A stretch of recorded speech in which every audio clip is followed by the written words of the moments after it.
너와 함께한 모든 시간들이 눈부셨다. 날이 좋아서, 날이 좋지 않아서, 날이 적당해서 내가 모든 예 대신 예 우리 해주시겠습니다. 내가 해도 또 욕 먹으니까 그냥 하세요. 모든 좋은 날들이었다. 모두 좋은 날들이었다. 그리고 무슨 일이 벌어져도 네 잘못이 아니다. 예, 도깨비의 대사인데 공유가 안 해서 죄송합니다. 예, 원음으로 좀 틀어주시면 네, 감사하겠습니다. 예, 저희 팟캐스트는 세상에 있는 모든 사회적 이슈, 영화, 드라마, 다큐, 세상 사람들이 관심 있어하는 모든 일들을 진리로 풀어보는 그 팟캐스트입니다. 네. 제목 안 정했나 봐요. 오늘은 예, 제목은 차차 정해 나가도록 하겠습니다. 예. 오늘은 그 유명한 중국이 아무리 한 할령을 해도 막을 수 없는 드라마. 오늘 소식으로는 일본에도 20억인가에 수출됐다는 드라마. 예. 한국에 있는 모든 묻 여성들을 이렇게 설레게 했던 드라마. 예. 20억은 1회 거예요. 아, 그렇군요. 한 회에 20억이에요? 한 회에 2억. 한 회에요? 20만 달러라고 그랬나? 아, 그렇군요. 예. 예. 하여튼 뭐 자세한 건 검색하시면 나옵니다. 그렇게 엄청난 파워를 가지고 있고 아직도 이렇게 회자되고 있습니다. 도깨비에 대해서 한번 낱낱이 한번 파헤쳐 보도록 하겠습니다. 예. 와, 예. 예, 오늘 해주실 이야기를 해주실 분은 예, 저는 한 기자입니다. 예, 한 기자로 불러주세요. 예. 그리고 도깨비에 거의 미쳐 있는 예, 완전히 맛이 가 있으신 푹 절였다 나오신 아직 나오지 못하고 계신 예, 소개해 주시죠. 네, 쓸쓸하고 찬란한 신 미친 예, 마음 약한 신 박신입니다. 예, 반갑습니다. 반갑습니다. 예. 네, 안녕하세요. 오로지 드라마를 처음부터 끝까지 봤다는 이유로 섭외된 전 하얀 나비라고 합니다. 오, 네, 예. 나비님. 나비, 예. 나비. 네. 절대신 아닙니까? 예. 맞습니다. 절대신과 함께 팟캐스트를 진행하고 있습니다. 예. 일단 뭐 참 많은 사람들이 보고 공감하고 참 이렇게 그 가슴을 저리게 했던 드라마입니다. 예. 근데 이 속에는 수많은 우리 민족의 정신문화의 코드들이 들어 있습니다. 그래서 세상에서 아마 도깨비에 관한 수많은 분석하는 것들을 봤겠지만 저희처럼 이렇게 얘기하는 곳은 없을 거예요. 기대해 주세요. 예. 먼저 도깨비에 나오는 수많은 코드들 중에 도깨비 자체를 좀 한번 살펴봐야 되겠죠? 예. 사실 뭐 잠깐 이렇게 들어가는 것보다 예. 도깨비를 보고 어떤 느낌이 드셨습니까? 마음 약한 신 박신님. 예. 저 이제 뭐 도깨비가 한 51일 정도 한 걸로 알아요. 그래서 51일간 뭐 다른 업무를 좀 잘 좀 못 봤던 것 같아요. 정말 이렇게 재미있게 봤었고 또 눈물도 많이 흘렸고 뭐 그런데요. 그리고 뭐 도깨비에는 뭐 정말 제가 다른 드라마에서 볼 수 없었던 그런 내용들도 좋고 그다음에 OST도 좋고 그리고 뭐 이야기 구조도 좋고요. 그리고 전체적으로 뭐 이렇게 제가 지금 최근 수년 동안 본방사수를 한 드라마가 별로 없었던 것 같아요. 8시가 되면 사실은 거의 다운받아서 보곤 열심히 했었죠. 일해야 되는데 예. 이게 다음 회가 너무 기대가 되니까 그리고 이제 이거를 나중에 다운받아서 보거나 하면 그 시간 동안에 많은 스포일러가 나와요. 그렇죠. 스포일러에 당하지 않기 위해서 그 검색 엔진을 키면 안 돼요. 거기 막 메인에 기사가 뜨기 때문에 똑같은. 절대 키지 않습니다. 예. 그때까지는. 어떠셨어요? 마찬가지? 네, 저는 아주 오래된 공유님의 팬으로서 공유 누님과 함께한 시간이 너무 즐거웠고요. 느님이 나오네. 네.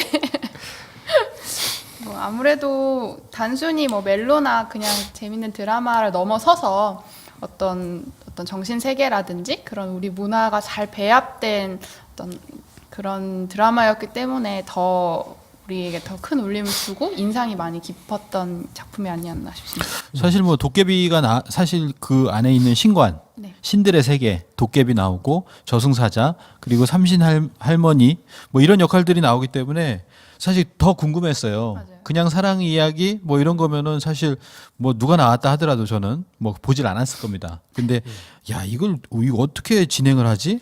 도깨비를 어떻게 구현을 하지? 이런 생각도 들고 하니까 결국 몰입을 했었던 것 같아요. 굉장히 신선하죠, 소재가. 도깨비는 어차피 도깨비라는 제목에서부터는 도깨비 그 자체에 대해서도 이제 먼저 알아봐야 될 것 같아요. 시작을 해볼까요? 네, 도깨비에 대해서 한번 알아보겠습니다. 한번 마음 약한 신님께서 박신님께서 한번 얘기를 해주시죠. 네, 제가 도깨비인데요. 박신이니까 너무 다른데요? 그냥 이게 보지 마시고 오디오니까. 네. 이게 도깨비는 우리 전통 설화에 많이 나타나고요. 그리고 뭐 도깨비 하면은 뭐 검색해봐도 동화책들이 너무 많습니다. 어린이 동화책들. 그 보면 도깨비는 노래도 좋아하고 장난을 치고 사람들에게 아주 친근한 존재로서 우리에게 다가오고 있는데요. 실제로 도깨비 신이라는 말도 써요. 깨비 신. 여기서도 보면 뭐 진짜 신적인 존재잖아요. 이게 깨비 신이라고 하는데 천상깨비와 땅깨비가 있어요. 하늘에도 이제 깨비가 있고 땅깨비가 있는데 도깨비는 이 땅에 있는 땅깨비를 얘기를 한다고 합니다. 또 별칭은 뭐 허주, 독각귀, 망냥, 이매라는 별칭도 있는데 독각귀 하면은 다리가 하나로 이렇게 보여요. 그런 귀이기 때문에 조금 다르지 않나 생각이 들고 우리 도깨비 하면은 보통 망냥이라는 별칭을 가지고 있다. 뭐 이렇게 생각이 나고요. 그다음에 이제 뒷부분에서 좀 더 살펴볼 텐데요. 이제 어두울 때 나타나요. 그러니까 보통 이 드라마에서는 낮이고 뭐 밤이고 다 나타나지만 도깨비. 실제로는 해질 무렵에 나타나서 이제 사람들과 한바탕 논 후에 해가 뜨면은 또는 닭이 울면 그때 이제 빗자루라든지 그런 물건으로 다시 돌아가는 게 바로 도깨비입니다. 그래서 원래 일상 도구, 생활 도구 용도로 쓰다가 버린 물건을 통해서 생성이 되는데 이 드라마에서는 사람의 피가 묻은 그 물질이, 칼이 이렇게 생성이 되는 거죠. 그래서 성질이 또 음하기 때문에 동굴, 고가, 고목, 계곡 같은 데 모여 살다가 밤에 나와서 활동한다고 합니다. 여기는 뭐 집에 살던데요?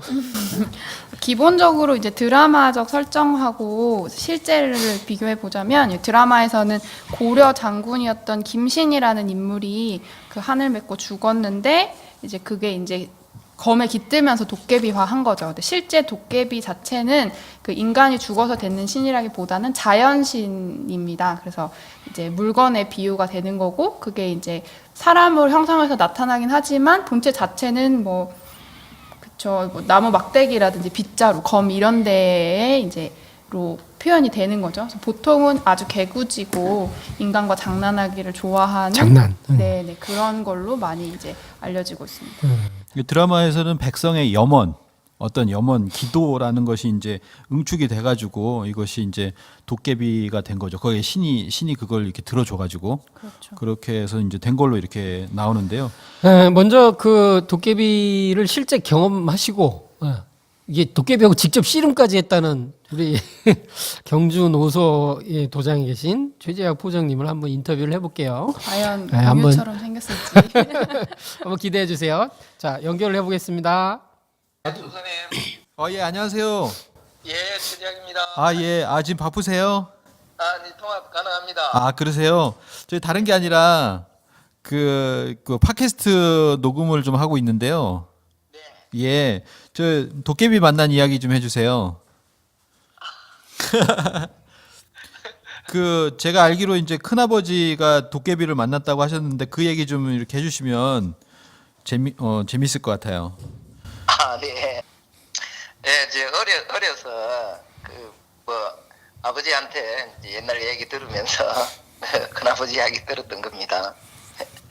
그러면 그게 언제쯤인가요? 뭐 제가 아마 해방 이후인가요? 그렇죠. 해방은 당연히 해방 이후고. 네네. 아마 그게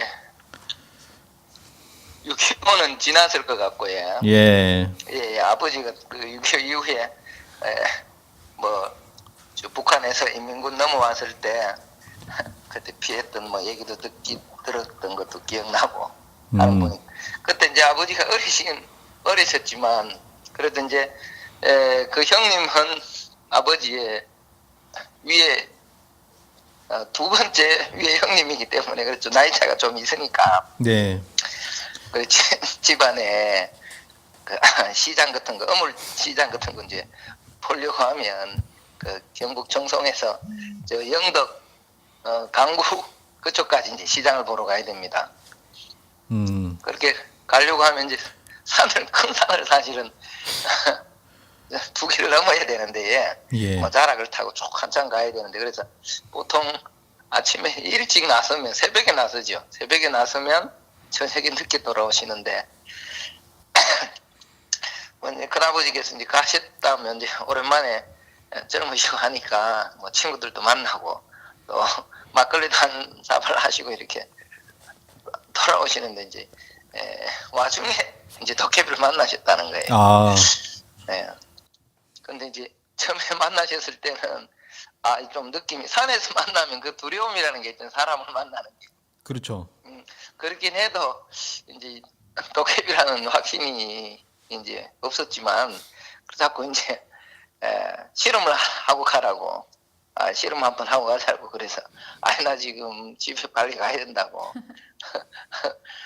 하니까 그러면 뭐 가고 싶으면 가라고 그래서 뭐 물리치고 이제 막 가는데 내물가로 지나가면 뭐 가시던 불이라 그래가지고 바지 걷으라고 자꾸 그래서 바지 걷으면 막 가시던 불에 막 다리가 이렇게 찔리기도 하고 또 막 물로 가면 또 가시던 불이라고 바지 내리라고 자꾸 고생시키고 계속 가도 어떤 특정한 지역을 맴돌기만 하고 집으로 가는 길이 자꾸 안 나타나더라는 겁니다.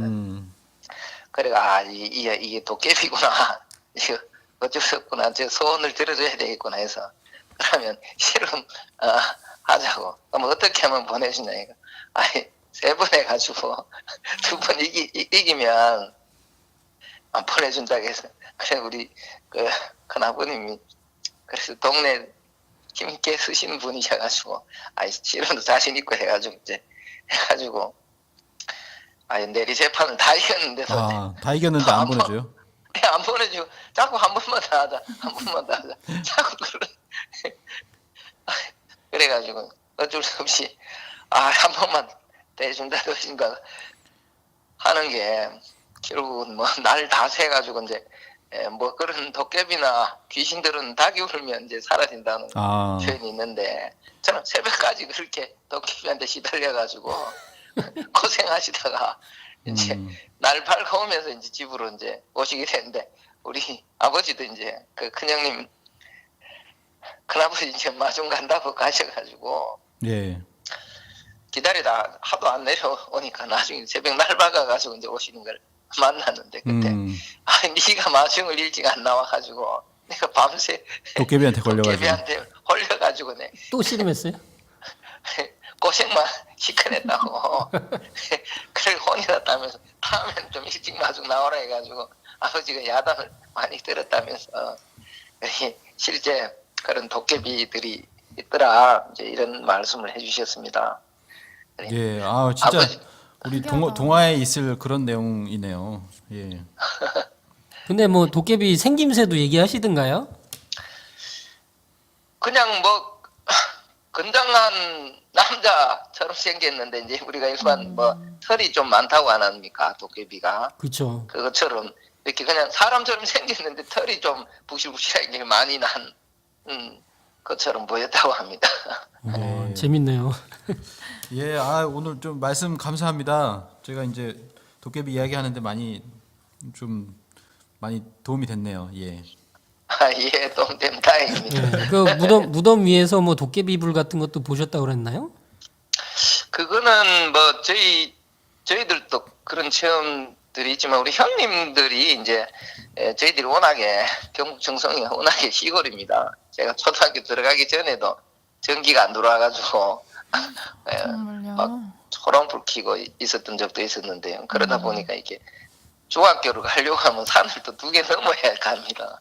그래서 그 산을 넘어가는데 보면 공동묘지가 있어요. 그래서 저희들도 한 번씩 일부러 걸어가기도 하고 하는데 그게 이제 저녁에 놀다 보면 친구들하고 놀다가 이렇게 오다 보면 그쪽에 형님들이 여름철에 특히 그게 습기가 많아서 그런가 그 공동묘지 무덤 위로 그냥 단순히 그 반딧불하고는 좀 다르고 바람불이 이렇게 막 이렇게 움직이는 게 춤을 추듯이 막 움직이는 그런 모습을 보면 그때 당시엔 그게 그냥 도깨비 불이다 해가지고 막 같이 뛰어가 도망갔던 얘기들 그런 것들을 제가 또 어려서 형님한테 듣기도 하고 그랬습니다. 아, 너무 재밌네. 저도 사실 이제 어렸을 때 시골 살 때 그런 거 본 적이 있는데 진짜 그런 걸 본 적이 또 있군요. 아니 그 하여튼 뭐 재미난 이야기들이 많더라고요. 이게 다들 아는 시골에는. 도깨비 하나씩 있는 거 아닌가요? 그 뭐 영을 또 시골에서는 영이 되기 전인지 영을 갖다가 뭐 꽝철인가 그렇게 표현하기도 하는데요. 용도 보셨군요. 네. 예, 그렇게 이렇게 뭐 산으로 불쭉불쭉 뛰어가는 거 이런 것도 저는 그때 네. 뭐 바로 보진 못했는데 우리 사촌 형님하고 방에 있다가 형님이 소변 보러 간다고 하다가 야 저기 형이다 그래가지고 나가서 네. 이거 막 불쭉불쭉 뛰어가는 거 뭐 그런 것도 봤다고 하는데 아, 용같이 뭐, 생긴 게 뛰어가는 걸 봤다. 예, 산 이렇게 멀리 이제 앞산이 있는데 그렇게 멀지 않은 곳에 그쪽에서 이렇게 그게 산 위로 이렇게 뭐 날아가는 모습이 뛰어가는 것처럼 보였나 봐요. 일단 뭐 저희가 도깨비 이걸 뭐 지금 녹음을 하고 있어서 요거를 참 이렇게 소중하게 한번 사례로 쓸게요. 아이고 뭐 지금 막 밥 먹다가 얘기. 아니 잘 하셨는데요. 뭐. 아이고 죄송합니다. 알겠습니다. 한 번 더 또 다시 연락 드리겠습니다. 여기까지 하고 또 따로 연락 드릴게요. 저희 하고 나서. 감사합니다. 네. 감사합니다. 고맙습니다. 네. 네. 와우. 이렇게 인터뷰를 와, 해봤습니다. 정말 대단하네요.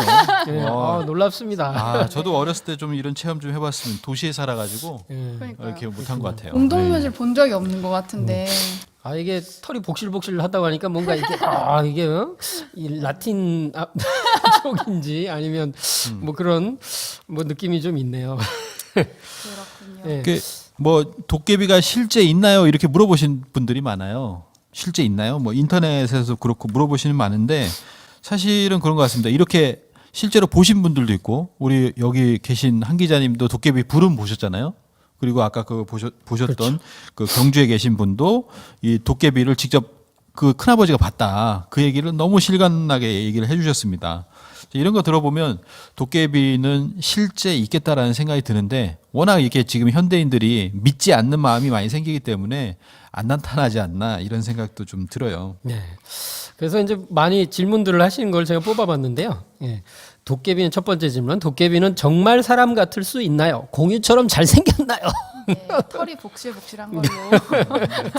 아 예. 이렇게 얘기를 하고 있네요. 어떻게 보면 뭐 어떤 도깨비는 뿔이 난거나 뿔이 한 개나 두 개 난 걸로 그리는 경우도 있고 한데 이거에 대해서 어떻게 좀 조사를 해보셨나요? 네. 뭐 다들 많이 이 정도는 많이 아마 드라마 보신 분들은 아실 거예요. 근데 도깨비는 실제로 사람의 형상으로 나타날 수 있다. 그리고 많이 나타났다고 합니다. 근데 이제 실제로 공유가 같이 잘생기진 않았을 것 같아요. 그건 너무나 비현실적인 거고 사실 배우 중에서도 그만큼 생기신 분이 없고. 저 사람 중에도 이- 없으니까. 네, 없나요? 공유 누님이라고 그러시죠? 예, 좀 심하신 거 아닙니까? 우리는 사람도 아니다. 이렇게 도깨비는 보통 이게 뿔이 한 개나 두 개 달리고 뭐 이렇게 알고 있는데 뿔이 달린 것은 보통 이제 일본의 오니에서 나왔다라고 또 얘기를 합니다. 예, 그러고 나왔고 그다음에 이제 지금 아까 얘기하신 게 이제 사람이 죽으면 귀신이 되지 도깨비는 되지 않는다라고 하셨고 다만 도깨비 헝겊막대기라는 속담에서 보듯이 사람의 손때나 피가 묻은 물건이 이제 도깨비를 변할 수 있다고 하니까 그렇게 얘기를 했는데 오래된 물건은 그래서 태워버리거나 없애버려야 된다고 하더라고요. 근데 저는 이 도깨비 드라마에서는 칼이 이제 매개가 되잖아요. 피가 그렇죠. 수많은 사람이 피가 묻었던. 근데 헝겊막대기라는 거에서 가만 보니까 그 도깨비 칼에 헝겊이 위에 둘러쳐져 있더라고요. 또. 오, 예. 맞네요. 그래서 좀 느낌을 그렇게 또 받았고요. 음. 저는 또 개인적으로 또 이제 일본 애니메이션이나 애니메이션 세계를 좋아하는데 여기 이제 피 묻은 검이 백성의 오랜 염을 받아서 사람이 됐다고 그랬잖아요. 아니 도깨비가 됐다고 그랬잖아요. 네. 이게 이제 비슷한 게 있어요. 그래서 일본 애니메이션 중에 작화 어마어마한 저기 이제 그 칭찬을 받는 베르세르크라는 작품이 있는데 베르세르크. 예, 예. 가츠라는 주인공이 나오는데 이 가츠가 용병으로 칼이 진짜 자기 키보다 큰 칼을 들고 다니는데 그 용병으로서 수많은 사람이 전투에 참여해서 이제 이기고 죽이고 해요. 근데 뭐 용병으로서 있지만 어쨌든 굉장히 많은 피가 묻어 있죠. 근데 그 피가 묻어 있는 칼과 그 사람의 그 경험과 그런 원한 때문에 오히려 이제 사람들을 돕는데 큰 역할을 하게 돼요. 그래서 그 사람이 마치 진짜 도깨비처럼 인간의 한계를 뛰어넘어서 신적인 악마들이나 이런 신의 그 신적인 능력을 갖게 돼서 악마들과도 막 대적하게 되고 이런 장면들이 펼쳐져요. 뭐 또, 칼로요? 네. 뭐 또 다른 애니에서도 그런 어떤 도깨비의 역할이 굉장히 커져 있다 이런 생각이 드는데요. 실제 도깨비를 보면 그렇습니다. 이 도깨비에서는 보면은 하늘에 어떤 절대신이 얘기를 해요. 그 검에 찔린 그 김신이 누워 있는데 너의 백성의 염원이 널 살린다. 허나 너의 검엔 수천의 피가 묻었다. 뭐 이런 얘기를 하잖아요. 그러면서 이것은 내가 내리는 상이다. 그리고 그대가 받는 벌이다. 이렇게 얘기를 하는데 비슷하네요. 실제로는 그러면은 어떻게 해서 그럼 도깨비가 사람의 형상으로 나타나느냐 그거에 대해서 이제 증산도 도전해 보면은 그 상제님 말씀이 있어요. 상제님께서 하루는 몇몇 도깨비를 잡아서 내일 이놈들을 단단히 봐야겠다 하시면서 허리띠를 끌어서 나무에 묶어 둡니다. 나무에 묶어서 아침에 보니까 막대기와 빗자루가 남아 있는 거예요. 그러니까 그 호연이라는 어린 아이가 호연이 놀랍기도 하고 신기하기도 하여 이렇게 물어봐요. 이것이 어떻게 된 일이에요? 하고 여쭈니 그때 상제님께서 거기에 신이 붙어서 그러지 이런 막대기가 뭔 일을 하겠느냐라고 이렇게 하시죠. 그러니까 여기서 보면 거기 그 막대기나 빗자루에 신이 붙었다. 신이 붙어서 그렇게 도깨비가 된 것이지 이 막대기가 뭔 일을 하냐. 어떻게 보면 이 막대기를 이제 이번에 도깨비로 보면은 이 검에 신이 붙어서 바로 김신이 된 거다. 근데 이제 멋있겠네요. 제가 이제 다른 예전에 자료에 이렇게 봤던 게 이제 기억이 나는데 사람들이 쓰던 일상생활 그러면 옛날 사람들이니까 뭐 빗자루도 있고 뭐 이렇게 있잖아요. 근데 이제 특히 시골 안악들이 쓰는 주로 물건들. 그래서 이제 뭐 부엌에서 빗자루 같은 걸 쓸 때 그냥 단순히 쓸어가지고만 빗자루가 붙는 게 아니고 빗자루를 깔고 이렇게 앉잖아요. 그러면 여성들의 이제 월경이 이제 묻을 수가 있어요. 그러면 그게 이제 월경은 생명 창조의 바탕이라고 그래서 이게 그냥 단순히 피가 아니다. 그래서 그것을 매개로도 이 도깨비가 생기기도 한다. 그런 내용도 봤습니다. 신기하네요. 그러면 도깨비가 다 이제 보통 그리고 있는 도깨비는 뿔이 나거나 뭐 철퇴를 들고 있거나 하는데 일반적으로 다 그렇다고 볼 수는 없는 거죠. 네, 이게 다양한 실제 이제 도깨비라고. 우리 문화에서 나타나는 도깨비는 아까도 뭐 최지학 부장님이 얘기하셨던 것처럼 털이 복슬복슬하고 사람하고 거의 비슷하게 생겼다 했는데, 근데 지금 우리가 그리는 이미지는 왜 이렇게 된 거죠? 그게 일제 침략기에 보면 그때 일제 시대에 온이라고 하는 뿔이 두 개 달리고 뻘겋고 막 울그락한 그런 형상의 도깨비가 들어옵니다. 그래서 그게 합쳐져요. 그리고 일제 시대에 우리가 배우잖아요. 뭐 혹부리 영감 이야기라든지 저도 어렸을 때 그 배운 것 같아요. 혹부리 영감 혹 하나 떼고 뭐 또 혹 하나 붙이고 이런 얘기인데 이 혹부리 영감 이야기가 소학교의 국어 독본에 실리면서 온이가 도깨비로 둔갑을 한 겁니다. 그리고 우리 교과서에 실리고 이렇게 하면서 도깨비의 본 모습이 이게 뿔 달린 것이냐 이렇게 하는 결과도 낳게 됐다라고 얘기를 하죠. 왜냐하면 식민지 유산이 사실은 청산이 안 된 게 너무 많아요. 한두 가지만 예를 그냥 간단하게 들어보면 고려장. 고려시대에 뭐 이렇게 부모를 갖다 버리는 풍습이 있었다. 이것도 원래 일본의 풍습인데 그것이 우리 것이냐. 고려장이라는 말로 지금도 쓰고 있잖아요. 동요 같은 경우도 뭐 학교종이 땡땡땡 하면은 이것도 일본 동요에서 일본 동요 풍이거든요. 요나누키 음계라고 해가지고 이런 거 있어요. 여우야 여우야 뭐하니 일본에 많아요. 네, 이런 것들이 이제 거꾸로 이렇게 들어오게 된 겁니다. 이런 것처럼 도깨비도 그런 어떤 그렇게 들어오는 과정이 또 있다 이렇게 볼 수 있죠. 그래서 이제 우리의 멋진 공유 도깨비님이 곧 일본으로 진출하셔서 네, 저는 조금 생각이 좀 다른 걸 하나 얘기 드릴게요. 이게 이제 일본에서 들어온 오니라고 해서 이제 도깨비를 우리가 인식했다고 있다고 이제 그런 것도 좋은 지적인데 저는 그마저도 우리 민족 문화에 있었던 도깨비 문화의 한 부분이 거기에 있었던 거라고 생각을 해요. 왜곡돼서 또 꼭 들어왔다고는 생각이 안 들고 그런 거에 대한 근거로 안경전 종도사님의 그 환단곡이 북콘서트의 러시아 편을 보면 러시아 도깨비를 소개하는 장면이 나와요. 그대로는 내려오는데 베이스와 조르트라고 하는 러시아 도깨비도 있긴 있더라. 여기도 그대로. 거기 보면 뿔이 2개 난 러시아 도깨비가 이제 조르트라는 도깨비와 이제 또 다른 종류의 도깨비가 존재하거든요. 근데 그런 걸 보면 도깨비는 이렇게 여러 형태로 이렇게 많이 나타나고 있는 것 같아요. 특히 뿔도 뭐 나타나기도 하고. 그래서 우리나라 도깨비의 형태가 이제 그렇게 사람처럼 생긴 모양으로 이제 나타나기도 하지만 일본에 있는 오니가 꼭 이렇게 뭐 이렇게 우리로 들어와서만 꼭 된 것 같아요. 사실은 뭐 일본의 문화라고 하는 것이 우리 문화가 많이 그쵸. 넘어갔기 때문에 그런 문화조차도 사실은 우리도 보면 이렇게 뿔 달린 그런 문화가 사실 있어요. 그 이전부터.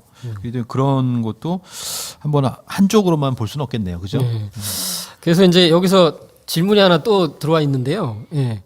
이제 재밌는 질문인데, 아니 왜 그 드라마는 다 김씨예요? 은탁이 빼고는 다 김씨네? 뭐 이런 얘기를 하거든요. 근데 이것도 이제 우리 김은숙 작가님인가? 예, 아닌 분도 있지만 주요 이제 주인공들 얘기를 하는 겁니다. 네. 이 도깨비의 성씨가 김씨인가요? 이런 질문인데요. 사실은 이런 얘기를 합니다. 도깨비가 나올 것 같은 날씨, 이거를 다른 말로 김서방이 올 것 같은 날씨다. 이렇게 얘기를 하거든요. 네. 이 김서방이라는 것 자체가 이제 도깨비를 나타낸다라고 얘기를 해요. 워낙 보편적으로 사실 김씨가 많다 보니까 그렇게도 이제 얘기를 하는 거죠. 도깨비가 아는 성씨가 또 김씨밖에 없는 거예요. 사실은 우리 드라마에서도 보면 16회에서 도깨비 김신에게 네. 그 샌드위치를 건네는 아저씨가 딱 나오잖아요. 힘내세요 하면서 네, 딱 그렇죠. 건네는데 그 사람에게 복을 내려주면서 도깨비가 얘기하는 게 김서방 그러거든요. 김서방 자네 그쪽으로 가지 말고 이쪽으로 가보게 자네의 도움이 필요한 사람이 있을 것세라고 얘기를 하거든요. 네. 예, 거길 보면 그 사람이 김서방인지 몰라요. 근데 그냥 김서방이라고 얘기하거든요. 이게 김은숙 작가 같은 경우도 도깨비를 김서방이라고 하고 도깨비가 또 다들 김서방으로 부르고 뭐 이런 것을 좀 알지 않았나라고 생각이 됩니다. 그게 약간 정체를 정확하게 그 신원을 정확하게 모르는 사람을 지칭하는 네. 말 아닌가? 영어로 존도, 제인도 같은 거죠. 네, 맞아요. 그렇게도 얘기를 하죠. 네, 예. 근데 이제 도깨비가 뭐 그 사람들을 다 김서방이라고 불러 버릇하니까 오히려 우리가 도깨비를 김서방이라고 칭하게 되었다. 근데 이제 도전에 보면 증산도 도전에 보면 이런 얘기가 있어요. 상제님께서 증가가 도깨비 성이니 내가 증가다.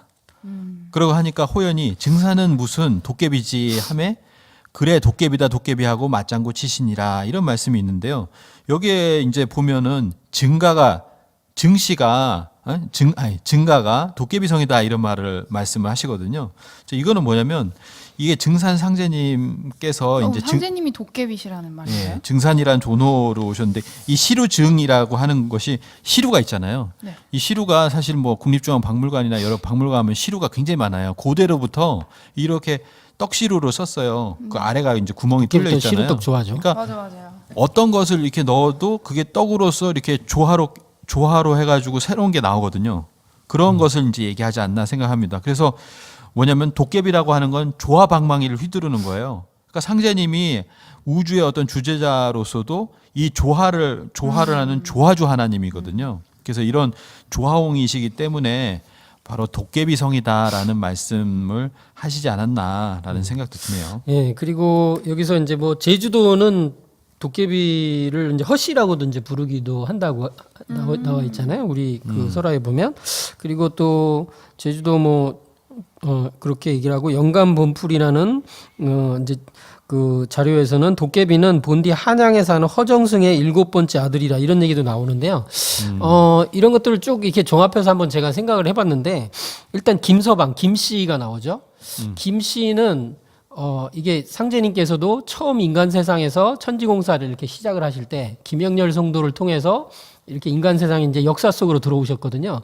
이 김씨가 이제 그 목화토금수라는 오행의 원리로 볼 때는 가을을 뜻하잖아요. 그래서 이 김서방이 이제 이 도깨비가 김서방이라고 사람들을 이렇게 부르는 것도 가을에 열매 맺는 종자가 되라는 어떤 뜻이 아닐까 이런 생각도 그냥 해봤고요. 그리고 이제 제주도가 또 나오고 허씨가 나와요. 허씨도 이제 허허로운 건데 이것은 이제 이것도 우주 본체를 얘기할 때 무국으로도 얘기를 해볼 수 있지 않을까 이런 생각도 해봤고 한양에 사는 허정승의 7번째 아들. 그러니까 이건 칠수가 나와요. 그래서 이건 칠성 문화에 여러 가지 이제 그런 것들이 녹아들어 이게 이런 설화들에 녹아들어 있는 게 아닐까 이런 생각도 박서방은 해봤고. 어떻게 해요? 박서방. 예? 그 물 아래 박서방. 물 아래 박서방 이제 그 물도깨비에 도깨비거든, 대해서 또 물도깨비. 얘기를 하는 박서방도 물도깨비 할 때 있습니다. 김서방, 박서방도 나오거든요. 예. 예. 그리고 이제 증가로서 얘기를 하면서 상제님이 이제 증가 도깨비성이라고 얘기하시면서 이런 걸 보면 이제 상제님 증산 상제님께서는 자연신도 인격신 이 우주 안의 모든 성신들 신들을 주재하시면서 자연신들의 세계도 주재하시는구나. 이것을 좀 느낄 수가 있는 것 같습니다. 실제로 이제 뭐 도깨비를 한자로 망냥이라고 하는데 네. 그 상제님이 진망냥이라고 하셨거든요. 진망냥, 진짜 망냥. 예, 그래서 진짜 그런 것도 망냥. 그러니까 이게 네. 도깨비가 그 동안은 뭐 저급한 신 뭐 이런 게 아니라는 거예요. 우리 민족 문화로 들어오면 아주 고급 최고급의 그 궁극의 자연신이다. 이렇게 이제 종도사님께서는 말씀도 하셨습니다. 그래서 어떻게 보면은 도깨비의 능력이 사실은 우리가 알고 있는 그 촌의 계곡에서 만나는 그런 도깨비가 아니라 굉장히 초월적인 능력을 발휘하는 그런 도깨비가 나오지 않았나 이런 생각도 드네요. 그것도 이제 뒤에 나올 것 같고요. 자, 음식 얘기가 또 나올 않을 수가 없어요. 이게 도깨비 드라마는 계속 먹어요. 네. 아주 그냥 좋아하는 음식은 뭐죠? 스테이크입니다. 스테이크를 너무 좋아하는 것 같아요. 근데 이제 고기를 먹는. 네, 도깨비는 스테이크를 먹고 저승사자는 채식을 하죠. 뭐 이런 식으로 표현을 해놨는데, 아, 저승사 채식 아니군요. 예. 근데 뭐 어느 정도 맞는 것 같습니다. 도깨비는 근데 육식을 합니다. 그래서 술과 고기, 특히 이제 개고기나 돼지머리 등을 즐기는데요. 그 외에도 가장 좋아하는 건 메밀묵. 예, 메밀에 해당되는 메밀. 거. 메밀묵, 메밀죽, 메밀 뭐 이런 꽃밭? 거. 예, 네, 메밀꽃 뭐 이런 그래서 좋아. 메밀꽃밭이 나온 아, 거구나. 이제 알으신 거예요? 네. 아, 이제 정말. 전문가로 알았는데. 모른 척 하는 나 거죠. 그냥 지금. 꽃인 줄 알았지. 예. 그걸 먹기도 하죠, 참. 그래서 메밀묵도 좋아하고 시루떡도 잘 먹고 뭐 이렇게 얘기를 한다고 합니다. 그래서 뭐 어떤 것이 좋아서 마구 덤벼들고 날뛰는 사람을 떡본 도깨비라는 말을 쓴다고 하네요. 속담이죠. 예, 떡을 잘 먹고 떡을 좋아하니까 떡을 보니까 너무 즐거운 흥분해서 거야. 막 예.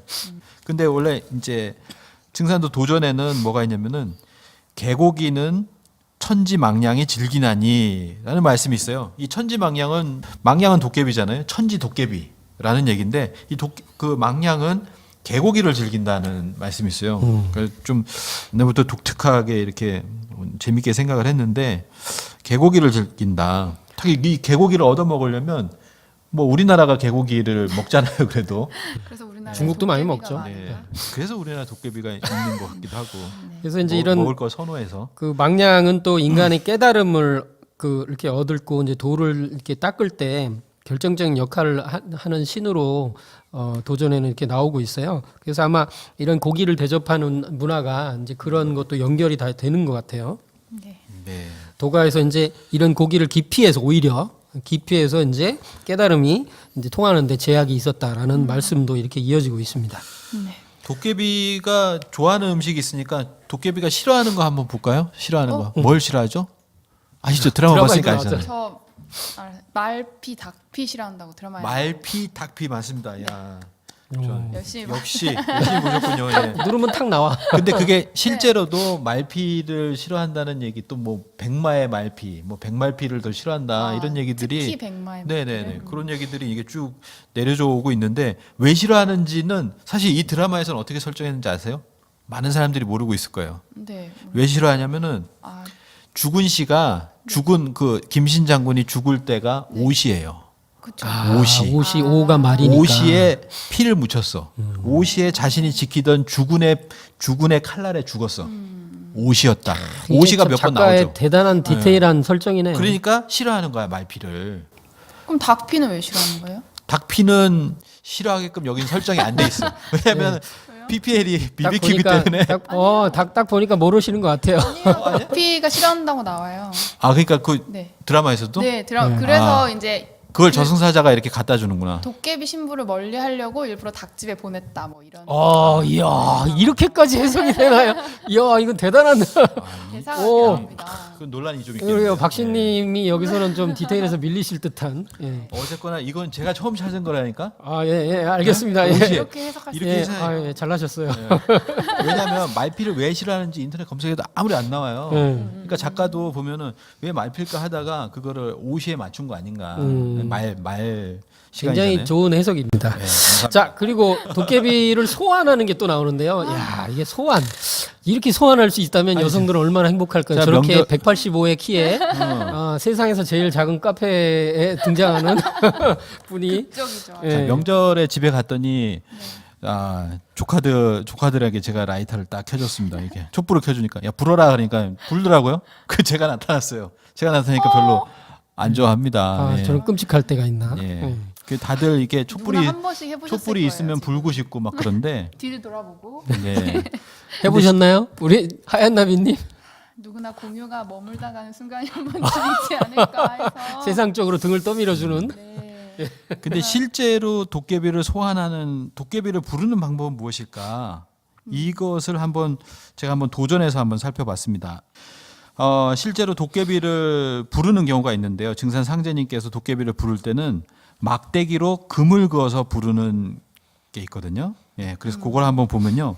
제사 음식을 그때 가져다 잡수시는 공사에 있는데 날이 굳을 때에는 상제님께서 종종 도깨비를 부르시어 없는 물건을 가져오라 명하시는데 그때 도깨비라 부르지 않으시고 다른 여러 이름으로 부르시더라. 그 뒤에 보면은 잔나비라고도 부르시고요.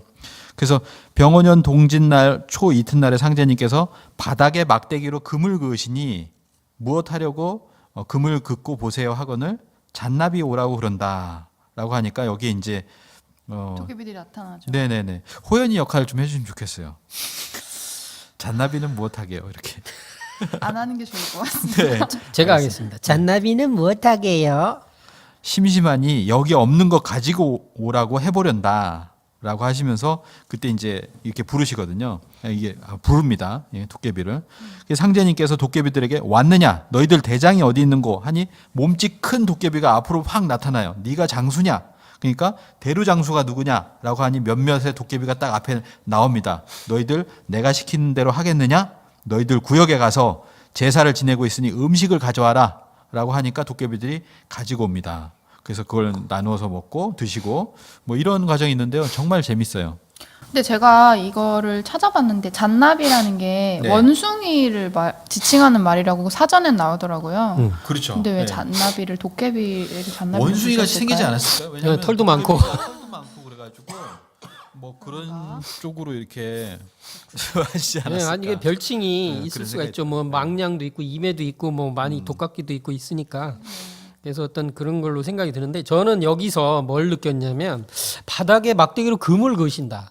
이렇게 하면 도깨비가 나타나요. 근데 상제님이 다시 다 끝나고 오른발을 들어 여러분 한번 들어보세요. 오른발을 들어서 왼쪽으로 원을 그리려면 반시계 방향으로 그려야 되지 않아요? 그죠? 그렇게 하면은 한 바퀴 돌리시면 도깨비들이 모두 사라져요. 이게 어쨌든 바닥에 금을 긋는 것도 그렇고 발을 들어 그리는 것도 그렇고 이거 그림을 그리는 거거든요. 이것은 어떤 부의 문화 같아요. 제가 볼 때는 이게 명을 내릴 때 쓰는 신을 부릴 때 부로 이렇게 우리 민족 문화에서 그런 것으로 저는 생각이 좀 들더라고요. 그러면서 영화를 너무 많이 봐서 그런가 닥터 스트레인지 얘기하시는 맞습니다. 어떻게 알았어요? 원을 네. 그려가지고. 예, 닥터 스트레인지를 보면은 실제 이제 원을 그리는 거 그런 것도 있는데 시간을 조정할 때 이렇게 손을 이렇게 오른쪽에서 왼쪽으로 이렇게 돌리는 장면이 나와요. 시간을 역전시킬 때. 네. 네. 그런 것도 저는 이렇게 같이 생각이 나더라고요. 그래서 네. 참 이게 참 놀라운 말씀이고 지금 어떤 영화도 다 연결이 된다라는 생각이 들었습니다. 그리고 이제 뭐 소환하실 때 다시 이제 도깨비를 부르실 때 또 한 가지 방법이 있는데요. 상제님께서 메밀죽을 자배기에 퍼서 그릇에다 퍼가지고 담 밑에다 놓으세요. 담 밑에다가 메밀죽을 넣으니까 죽을 끓여다가 담 밑에다 놓았으니 먹으라라고 하시니까 도깨비를 부르니 잠시 후에 죽을 먹는 소리가 쭉쭉쭉 하고 나는 것을 봤다. 그때 호연이가 본 거예요. 호연이가 보니까 그 생김새와 옷차림이 보통 사람하고 똑같더라라고 하는 게 있었습니다. 네, 옷도 입고 있어요. 그죠? 네. 하여튼 뭐 이때도 똑같네요. 상제님께서 오른발을 들어 왼쪽으로 원을 그리며 한 바퀴 빙 돌리시니 도깨비들이 모두 사라지고 부지깽이와 빗자리만 남았더라. 여기 보면은 똑같은 방식으로 이렇게 하시는 것 같아요. 한번 해봤으면 좋겠습니다. 이러면 일단 나타나야 되는데 도깨비가. 그러면 공유가 나오진 않을 것 같아요. 저는 뭐 공유가 이렇게 뭐 촛불 불어서 끄고 나타날 때 괜히 이런 생각을 해봤습니다. 고기 먹을 때도 나타났으니까 화장실에서 볼일 볼 때 죄송합니다. 넘어가겠습니다. 다음 질문. 도깨비의 능력이 과대 포장되었다도 하던데 도깨비의 능력이 하나님 능력 정도를 하는 경우가 꽤 있죠. 어떤 것이 있나요? 사실 뭐 사실은 뭐 도깨비 같은 경우에는 아까 처음에 말씀드렸지만 그 우리가 이제 쓰는 말이 있잖아요. 낮에 난 도깨비. 그러니까 실제로 낮에는 나타나지는 못해요. 도깨비가 음습한 곳에 어두운 곳에 밤에 나타나서 새벽 닭이 울거나 새벽에 이렇게 밝아오면은 도깨비는 사라지고 막대기만 남거든요. 근데 이제 도깨비는 여기서 설정된 도깨비는 낮이나 밤이나 이렇게 나타나고 그것뿐만이 아니라 굉장히 초월적인 능력들을 가지고 있어요. 실제 도깨비의 능력인지는 잘 모르겠지만 그래서 그것이 이제 뭐가 있을까요? 어떤 능력이 있죠? 제일 많이 나오는 게 날씨죠. 그렇죠. 그 기분에 따라서 비가 오기도 하고 그다음에 갑자기 한겨울에 꽃이 피기도 하고 그건 뭐 눈을 내리는 거는 기본이고요. 그런 것들도 다 하고. 하여튼 비 오는 게 제일 많았던 것 같아요. 기분이 안 좋으니까. 네. 그러니까 그 어떤 도깨비의 그 뭐 분노를 하거나 도깨비가 슬프거나라고 하는 도깨비의 어떤 표정 변화, 그건 마음이 변화하는 거죠. 그 마음 변화에 따라서 날씨가 변한다. 이것이 원래 이 도전에 보이면은 그 얘기가 있거든요. 굉장히 저는 놀랍습니다. 무슨 내용이 있냐면 도전 4편에 보면 상제님께서 웃으시면 구름이나 안개가 잔뜩 끼었다가도 금세 운무가 걷히며 해가 반짝 나고 화를 내거나 얼굴을 찡그리시면 맑은 하늘에 갑자기 구름이 끼어서 캄캄해지고 안개가 자욱해지며 비가 온다. 이렇듯 상제님의 표정에 따라서 비가 오다가도 그치고 해가 떴다가도 날이 흐려지니까 호연이 제가 보기엔 드라마에서는 이게 육성재가 이 역할을 한 것 같아요. 아이고 변덕도 그렇게 부리는 수가 없어. 변덕을 사다 넣어. 아 그러네. 네. 육성재가 이렇게 막 했죠. 육성재가 막 그 신문을 탁탁 던지면서 이상기후 막 이런 기사들이 나니까 나사에서 잡아갈까요? 이거 어떻게 된 거야? 그러면서 막 뭐라고 하잖아요. 그러니까 이제 뭐 김신이 막 이렇게 반말한다. 그러잖아요. 근데 여기서 이제 어린 호연이 이렇게 얘기합니다. 아이고 변덕도 그렇게 부리는 수가 없어. 변덕을 사다 넣어 하고 놀려대거늘 상제님께서 웃으시며 변덕이 어쩌면 변덕이냐 대답을 해봐라 잉 하시며 와락 달려드시니라 뭐 이런 말씀이 있어요. 그리고 그 뒤에 보면 상제님의 일로일소에 따라서 날씨가 변함은 천지의 주제자이신 상제님의 마음에 천기가 응하는 까닭이니라 이렇게 나오거든요. 하여튼 뭐 참 놀라운 말씀이고 이게 드라마에서도 마치 이게 도전을 본 듯한 느낌도 들기도 하고요. 이제 저는 또 생각을 해봤어요. 이거 이제 비슷한 영화들이 또 있습니다. 최근에 우리가 많이 보는 이제 초인적인 걸 이제 다루는 엑스맨이라는 영화인데 여기 보면 날씨를 주제하고 날씨를 움직이는 능력을 가진 스톰. 여성 스톰 눈이 허옇게 변하면서 막 구름도 막 오고 번개도 치게 하고 바람도 막 일어나게 해서 본인도 날죠. 그렇게 되는데 한 번은 스톰이 이제 그 영재 학교에서 그 뭐 무슨 제목이 뭐더라 하여튼 그 영재 학교에서 자기 걱정이 되게 많아서 그냥 자기도 모르게 걱정을 하면서 골똘히 생각하는데 막 하늘에 막 구름이 막 끼면서 막 비가 막 오려고 하고 막 천둥번개가 막 치는 거예요. 근데 자기는 그걸 모르고 그냥 너무 골똘하게 하고 있으니까 뭐 이제 그 자비의 박사죠. 자비의 박사가 와가지고 스톰, 기분이 안 좋은가 봐. 이렇게 이렇게 하더니 날씨를 확 다시 바꾸면서 죄송해요. 막 이러는 장면이 나오는데 참 그런 걸 보면, 일단 지금이 이제 인간 그 어떤 예전에 어떤 그 천존과 지존 시대를 넘어서 인존 시대로 가고 있다는 그걸 상을 많이 보여주고 있다는 생각이 듭니다. 실제로 그 MBC 아랑사또전이라고 있었잖아요. 그 드라마가 있었는데 거기에서는 유승호가 옥황상제로 나오거든요. 맞아요. 근데 옥황상제님께서 거기서 이제 비를 뿌리고 뭐 이렇게 그 날씨를 주관하는 그런 모습들이 이렇게 보여줬어요. 그런 걸 보면 이 아랑사또전도 어떻게 보면은 그런 걸 다루고 있지 않나 이런 생각이 드네요. 그 외에도 사실은 이 도깨비의 어떤 초능력적 그런 것들이 많은데요. 첫 번째는 뭐냐면 일단 불멸이에요. 불멸. 그렇죠. 그 죽지 않고 이렇게 사는 거. 보통은 그리면은 불로장생 정도 그리잖아요. 1000살 뭐 이렇게 그리는데 거의 그냥 이제 쭉 사는 거예요. 존재하는 거예요. 불멸의 능력인데 상제님께서는 이제 나는 천지와 더불어 동행한다. 그 밑에 있는 제자 종도가 이렇게 얘기를 하기를 상제님 저의 수완은 어떻게 됩니까? 너는 만년은 산다. 근데 이제 상제님은 어떻습니까? 하니까 천지와 더불어 동행한다 이런 말씀이거든요. 거의 불멸의 어떤 그 삶을 사시는 거죠. 그리고 이제 뭐 미래를 바라보는 능력이라든지 인간의 생사에 관여하는 뭐 이런 것들도 있고, 그다음에 아까 보셨지만 뭐 빙그랗게 돌리니까 공간 이동을 하는 거, 문을 열면서 예. 그렇죠. 문이 있어야 되는 거죠. 그래도 네. 한계가 있네요. 문이 없으면 못 가더라고요. 그리고 날 수 있어요. 이렇게 하면 날 수 있어. 그래서 위에 보면 좀 나는 능력도 좀 있는 거 보여주진 않았지만 공중부양. 그거 있었죠. 왜 네. 검을 뺄 때 쭉 날랐잖아요. 그죠? 나는 능력이 있고 그다음에 뭐 공중부양도 있고 그다음에 이제 기본적으로 도깨비가 하는 거 있어요. 그거 나왔죠. 도깨비 불. 네. 도깨비 불 있고 금나라 뚝딱. 아, 맞아요. 네. 그래서 금나라 뚝딱 하나 이제 그게 제일 도깨비랑. 부러워요. 아니 그것만 있으면 되잖아요. 그것 때문에 사실은 동화 같은 데서 그 항상 도깨비랑 싸울 때 얘기를 하잖아요. 싸우는 사람이 나는 금을 싫어해. 그러면은 도깨비가 어느샌가 금을 막 갖다 줘 싫어한 걸 막 갖다 주잖아요. 그런 동화들이 많은데 그만 갖다 줘. 근데 진짜 뭔가 가져다 오는 능력이 있는 것 같아요. 아까 그 상제님도 그 제가 뭘 가져와라 그러잖아요. 근데 그런 것을 잘 가져오는 그 능력은 정말 최고지 않나 그런 생각이 드네요. 뭐 이제 여러 가지 능력들을 살펴봤고요. 여기까지는 이제 도깨비를 봤는데 도깨비 안에는 도깨비만 있는 게 아닙니다. 뭐 여러 가지 신들이 나오는데 이제 그것들도 한번 살펴볼게요. 자, 들어가기 전에 이상하고 아름다운 도깨비 나라 노래 못해서 죄송하고요. 이 도깨비 나라에는 도깨비 안녕. 절대신 뭐 이런 저승사자, 삼신할머니 뭐 여러 가지 칠성신 뭐 이런 신들의 세계가 이제 존재하게 되는데요. 이런 것들을 알려면 죽음에 대해서 먼저 이제 봐야 되겠죠. 거의 뭐 두 명의 주인공이라고 얘기하면 저승사자가 두 번째라고 볼 수 있겠죠. 예. 먼저 이 저승사자에 그래서, 대해서 네, 저승사자를 먼저 알아보도록 하겠습니다. 예. 원래 이제 저승사자를 알아보려면 결국 사람이 죽음 직후에 정말 저승사자가 나타나냐 그걸 실제로 알아봐야 되는데요. 이런 것은 이제 임사 체험을 하신 분들이라든가 아니면은 이 신도 한국적인 신관 이런 걸 통해서 알 수 있을 것 같아요.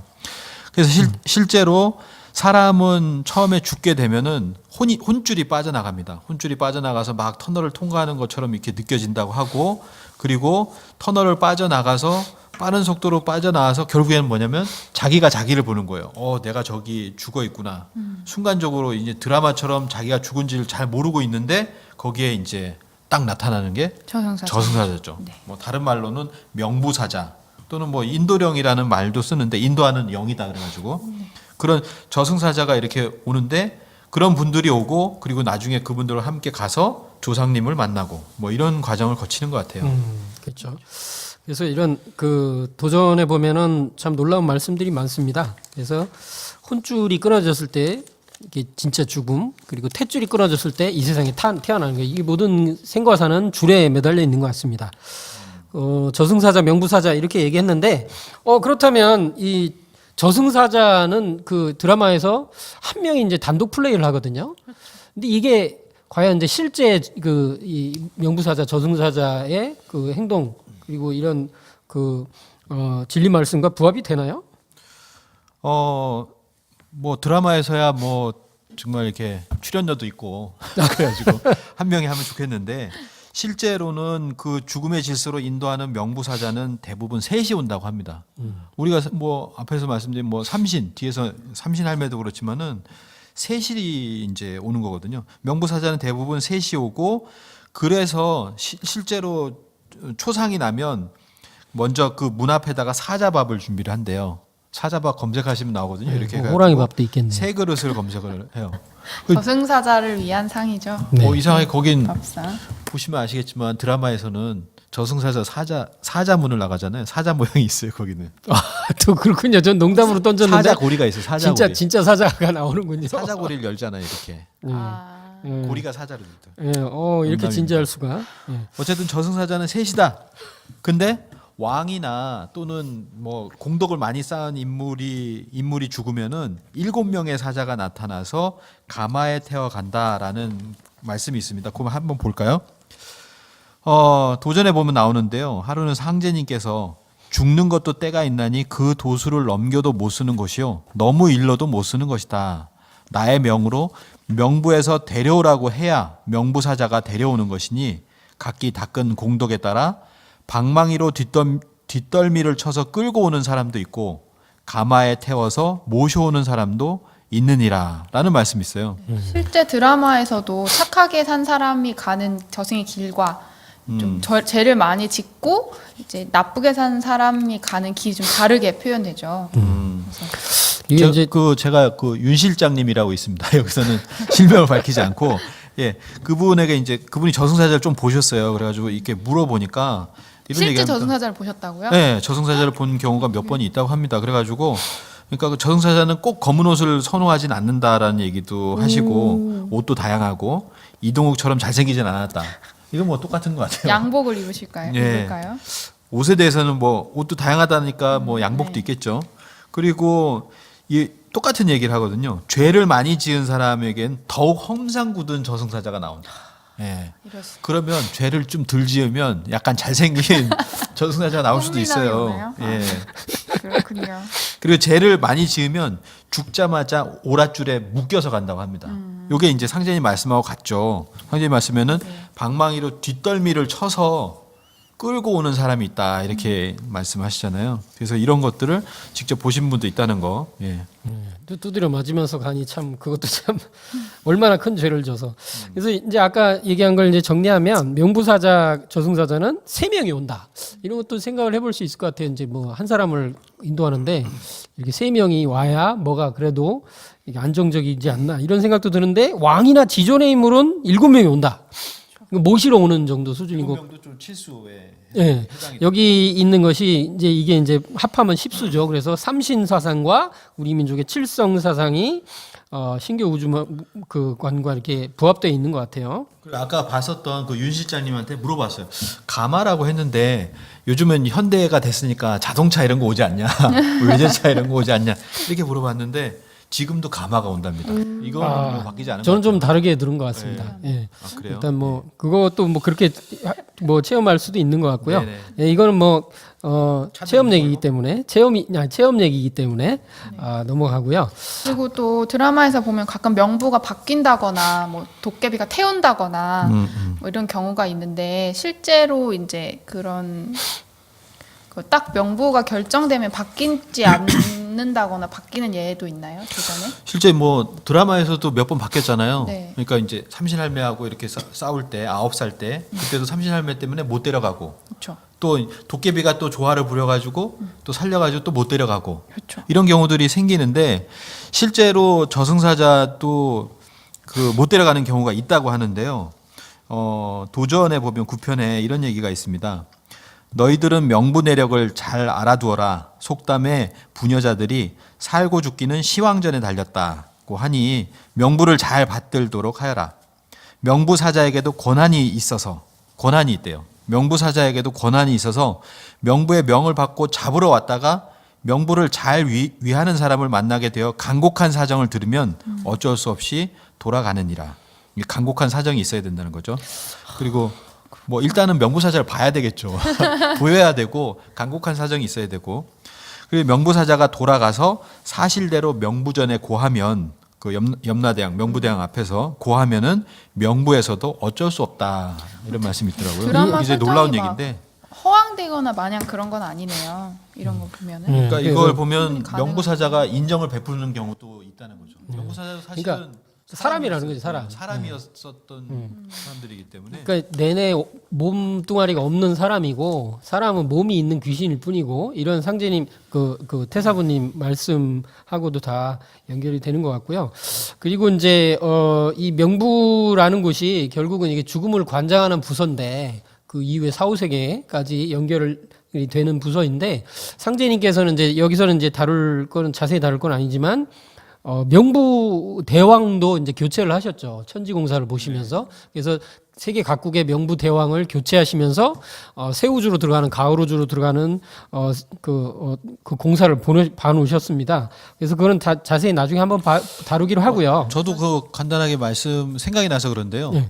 명부가 혼란하여 그러니까 지금 선천세상에 명부가 혼란하였다라고 하는 것은 사실 도깨비가 하는 걸 보면 알 수 있어요. 도깨비가 생사에 이게 관여하는 생사에 자꾸 관여를 관여해가지고 명부가 나왔는데 수십 명이 죽어야 될 판인데 살리잖아요.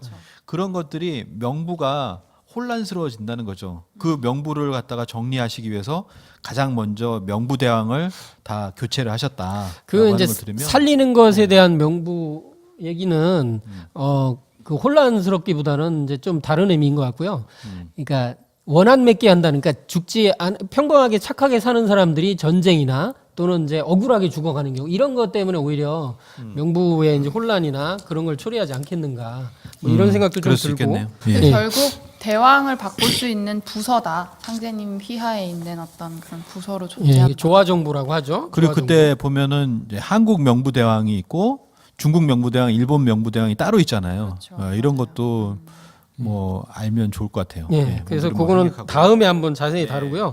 그래서 이 명부사자들은 어떤 지금 느낌이 그 드라마에서도 공무원 같은 느낌을 받아요. 박봉에. 예. 그거 이렇게 뭐 사먹고 뭐 이렇게 하고 빨래도 직접 하고 하면서 이렇게 이제 하는데 실제 이 짱제님 도전 말씀을 봐도 어떤 공무원 같은 느낌을 또 이제 저도 받기도 해요. 실제로 차사라고 하는 게 그런 예. 어떤 실제 보직을 보면은 공무원 예. 그런 거거든요. 예, 그래서 데려오라고 명부에서 데려오라고 하는 거예요. 명을 받들고 오는 거예요. 그리고 뒷덜 밀크서 이제 데려가기도 하고 이게 그 지금 인간 세상에서 형사 같은 느낌도 들고. 그 얘기가 있어요. 제가 또 윤 실장님한테 물어봤지만 이게 간곡하게 사정을 해요. 그래서 명부사자 보이니까 아 우리 안 된다고 그랬더니 명부사자가 뭐라고 그랬는지 아세요? 뭐라고요? 이미 결재가 났어요.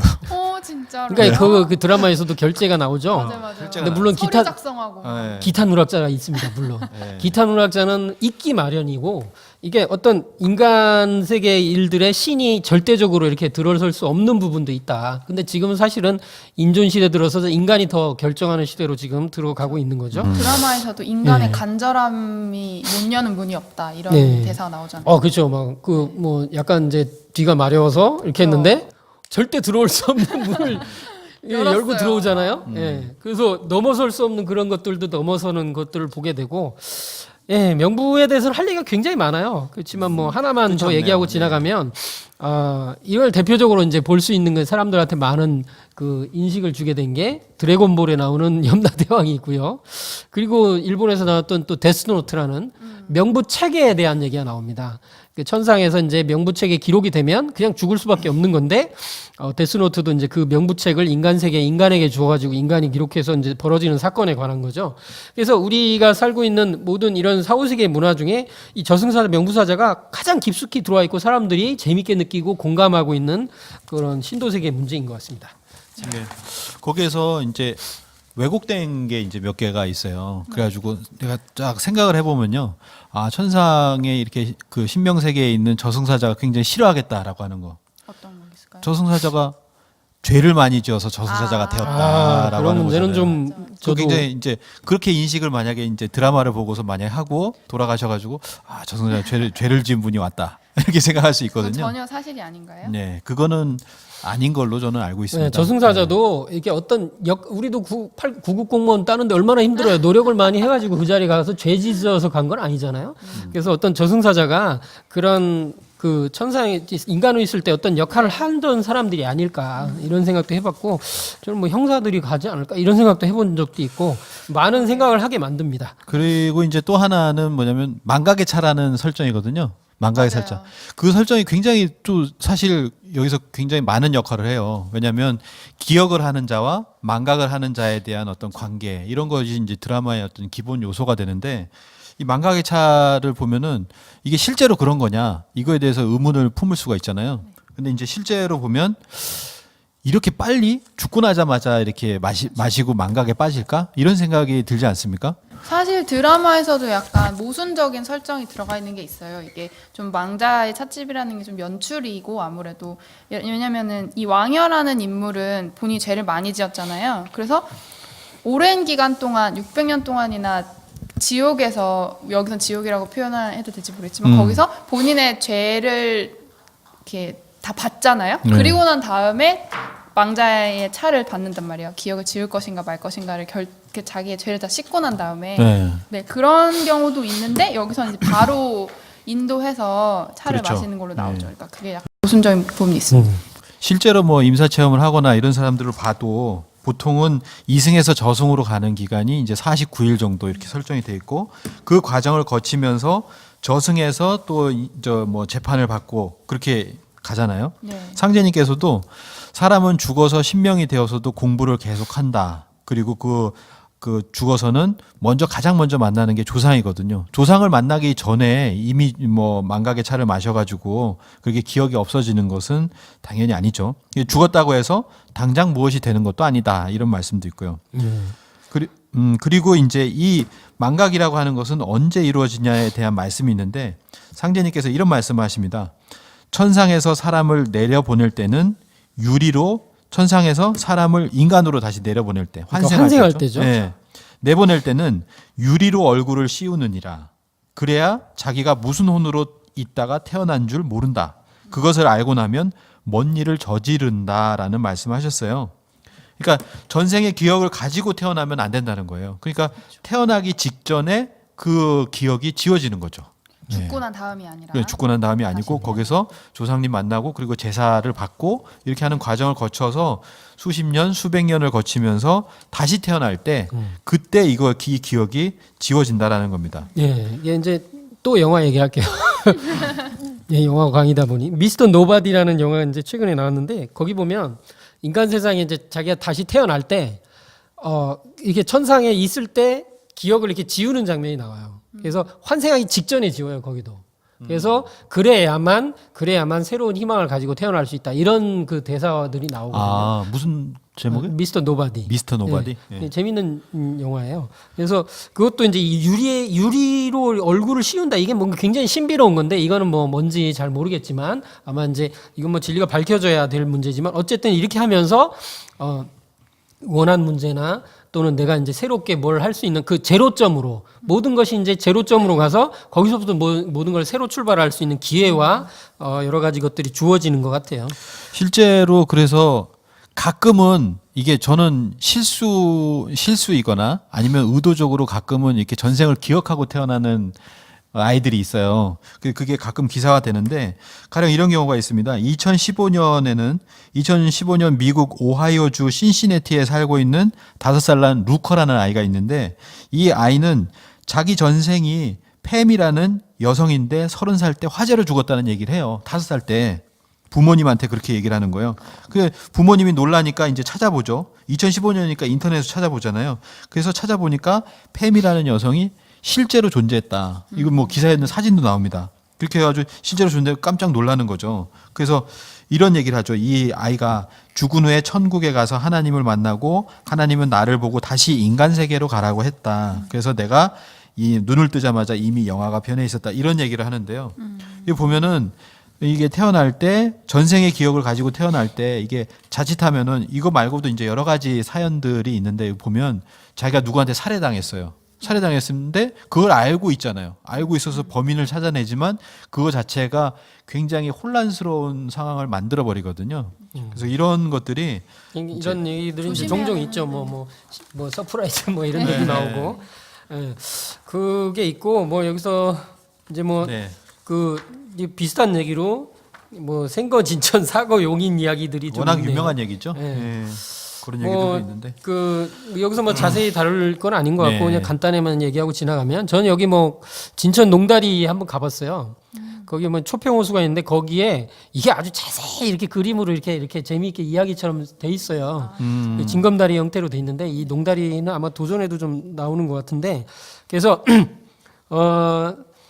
추천석이라는 사람이 진천에서 있었는데 이제 저승사자가 실수로 동명이인을 잡아가는 거죠. 예? 그래가지고 실수가 있다는 얘기죠. 이게. 네, 실수가 저승사자가 실수를 한다. 네. 그러니까 기타 누락자 얘기도 이제 실수고 그런 거 보면 예.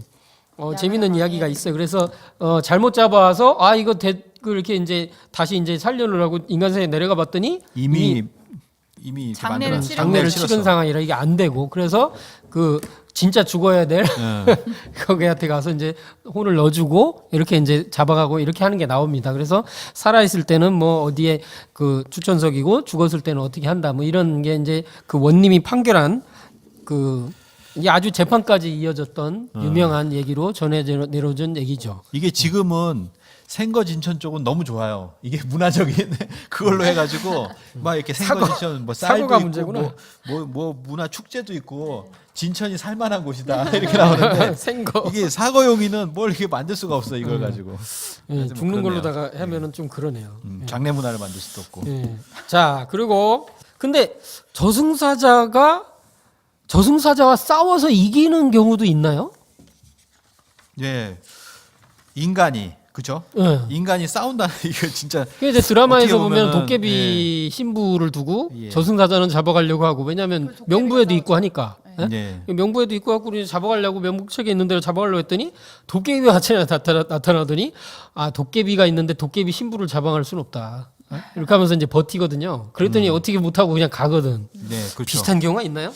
그게 그 도전에 보면은 나옵니다. 그 김자연 성도라고요. 김자연 성도는 1875년에서 1927년까지 사신 분인데 이분이 명부사자, 이 저승사자를 물리친 기록이 있어요. 그걸 잠깐 보면은 김자연이 집에 돌아와 있는데 한밤중에 팥정이 주모가 찾아와요. 팥정이 주막이란 주막이 있는데 주모가 찾아와서 3대 독자를 살려달라고 울고 애원을 합니다. 3대 독자가 죽은 거예요. 이제 급히 주막에 가보니까 명부사자 셋이죠. 셋이 지키고 앉았고 이제 곧 죽게 생겼다. 곧 죽게 생긴 거죠. 그래서 데리고 가려. 네, 데리고 가려고 벌써 앉아 있죠. 이렇게 대기하고 있죠.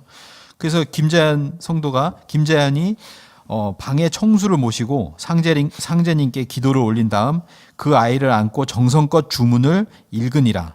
잠시 후 주모에게 닭을 산채로 붙잡아 오게 하여 손수 목을 비틀어 문 밖으로 획 집어던지며 이건 아마 이게 죽음의 기운을 닭에게 옮긴 거 아닌가 이런 아니에요. 생각. 이건 닭피를 싫어하기 때문에 저승사자를 쫓으려고. 그렇게 또 해석을. 그래서 닭을 잡아요. 그럴 수 있어요. 네. 근데 이게 드라마에서는 저승사자가 치킨집 가서 매일 닭을 사오잖아요. 이게 좀 모순인 것 같아요. 근데 주모에게 닭을 산채로 붙잡아 오게 해서 목을 비틀어서 문 밖으로 확 던졌어요. 그리고 명부사자에게 당장 나가라. 병력같이 소리를 쳤고, 근데 명부사자가 이제 여기서 나가긴 나갔겠지만 이제 싸우는 거죠. 명부사자들이 아이를 빼앗으려고 달려들며 자연의 양 어깨를 물어뜯거늘 자연이 아랑곳 않고 계속 주문을 읽다가 날이 밝을 무렵 다시 한번 큰 소리로 썩 물러가라 하고 호통을 치매 이제야 명부사자들이 돌아가고 주막집 아이가 멀쩡하게 깨어나더라.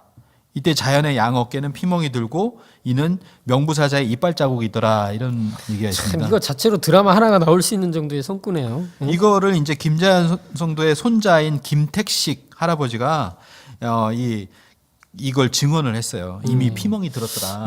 직접 보시고. 네. 김자연 성도는 이제 의원 도수를 맡으신 것도 있고 태울주로 많은 사람을 살리시기도 했잖아요. 이렇게 네. 병든 사람 고치기도 하고. 그렇죠. 근데 그런 어떤 이게 뭐가 있으신 것 같아요. 그래서 뭐 이런 이게 거의 죽어가는 사람을 살리는 이런 얘기가 있었다는 저승사자까지 거죠. 물리칠 예. 수 있을 정도의 있다. 어떤 예. 기계가 있었다. 그렇죠. 그냥 도깨비 드라마 자체가 증산도 도전이군요.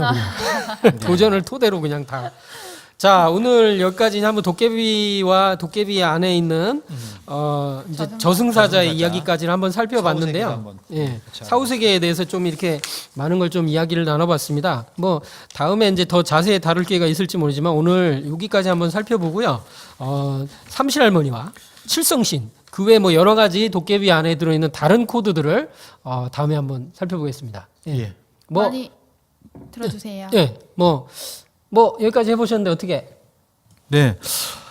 제가 드라마 도깨비는 정말 그 안에 우리 뭐 보통 사회에서는 인터넷에서 이렇게 얘기합니다. 토속신앙의 어떤 그런 걸 많이 따왔다라고 얘기하는데 사실은 제가 봤을 때는 이 증산도 도전에 보면 그 도깨비 이야기를 어디서 이렇게 뭐 전래 동화 이외에 실제 있었던 이야기로 듣는 것은 거의 없어요. 도깨비 그리고 저승사자의 이야기 이런 것들이 우리 어떤 신명세계에 관해서 잘 다루어지고 있는 증산도 도전에서 자세히 찾아보고 볼 수 있지 않나 이렇게 또 생각을 합니다. 예. 예, 우리 하얀나비님, 예, 한번 네, 재밌었고요. 다음에 또 더 깊이 있게 그 다음 시간에 더 재밌을 것 같다는 생각이 그렇죠. 듭니다. 삼신, 칠성. 네, 네, 예. 우리 더 높으신 분들. 갑자기 조용해지고. 예. 예, 긴 시간 얘기 들어줘서 고맙고요. 오늘 노래를 같이 한번 불러보면서 마치겠습니다. 자, 진짜 아까 하나요? 했던 거 시작. 금 나와라. 안 불러요? 진짜 할 자, 건가요? 시작. 금 나와라 와라 뚝딱. 은 나와라 와라 뚝딱. 예, 여러분 부자 되세요. 안녕. 안녕. 갑자기 어린이 프로가 된 것 같아 마지막에.